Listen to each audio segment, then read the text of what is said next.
is set to reconvene this morning in Parktown, Johannesburg, and former Deputy Finance Minister Mcebisi Jonas is expected to take... We probe. Was bone crushed on 3 places. So an initial 600,000 rand in cash and then a further 600 million rand to be given later if he accepted the job of finance minister. And he also went on to claim that he was expected to replace Nhlanhla Nene, who was fired in December of 2015 by then President Jacob Zuma. And we are currently in conversation with Sam Soul, who is, of course, the managing partner at the amaBhungane Center for Investigative Journalism. Now, Sam, today will, of course, be the first day that the Gupta family and their name will be placed firmly in the spotlight. And as someone who's done extensive investigations around state capture and around... who wants to it. Do you think that they will be interested in what Mcebisi Jonas has to say today? No, very definitely. One can see by the array of high-powered lawyers that they and their associates have produced to represent their interests at the Commission. They're taking this seriously. We're going to have to see what Judge Zondo rules in terms of applications to... there's no automatic right of cross-examination in a commission, and I'm of the view that he should probably reject most applications. I don't think that's going to happen, because I think, despite all the protestations from all the lawyers that they don't want to slow the commission down and interfere with its work, of course they're going to say that, that we could very likely see a Stalingrad approach if extensive cross-examination is allowed. A commission is not a court of law. The judge doesn't have to do that. He can say, well, you come and give your version, and I will decide on the balance of probabilities. Nobody's going to jail as a result of this finding. But a sort of very legalistic approach to this commission could bog it down, and it could take more than 2 years if we have 5, 6, 10 sets of lawyers cross-examining each witness.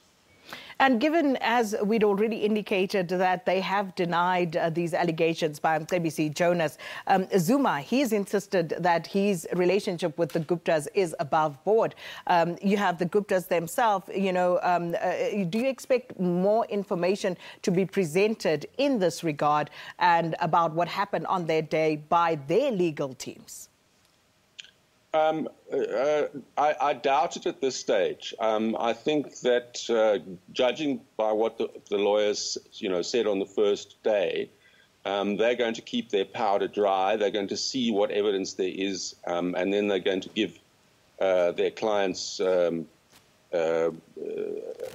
They're going to take a view on whether they should testify and how they should approach things. So it's not clear that there will be cross-examination yet.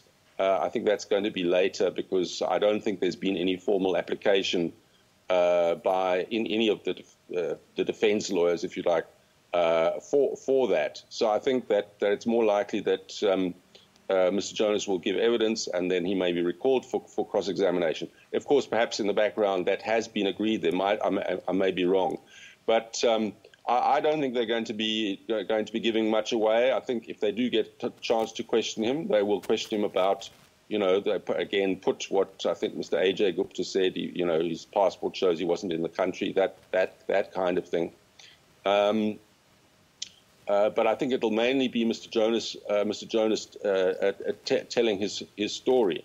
And of course, in terms of linking the Gupta brothers to various events, there are 2 things that are crucial. There's a lot of evidence that we and others have put forward, flowing from the Gupta leaks. My understanding is that the Commission has access to those leaks, but putting all of that information together analysing it and presenting it in a compelling way is a huge ask. The money flows are extremely complicated. Very often, the Guptas made use of their intermediaries, like Salim Essa, like other senior lieutenants, who actually were the ones who did the main communication. What is important about Jonas is that there was direct communication, and there are instances, other instances of that. We've got another witness coming up who spoke directly to the president and was asked by the president allegedly to go and see the Guptas and around the discussion of government advertising spend being directed to them. But the other key thing that we're going to look for is whether other witnesses are turned. I mean, the people that we know are coming up. They're known. Most of what they intend to say is already known. All right. But there are a lot of people who if the commission applies the correct pressure, I think could be persuaded to become witnesses. And just a quick final one, Sam. Has amaBhungane received an invite to the commission? No, we haven't. It's not our role really to do the commission's work for it. Whatever we have published is out there for people to judge for itself. Where we can, we have published copies of the documents as the evidence that we rely on. But the commission is in a position to and is resourced to go much further than we could. They can subpoena witnesses, they can subpoena bank accounts, they can subpoena cell phone records, none of which we were able to do. Sam Soul, thank you so much for your time this morning. Sam Soul of amaBhungane. And as he says there, it's going to be interesting to see if there's any new information that emerges with regard to the details around the meetings that took place at Saxon World. And with that, let's go to a break. And when we come back, of course, we'll have the news for you.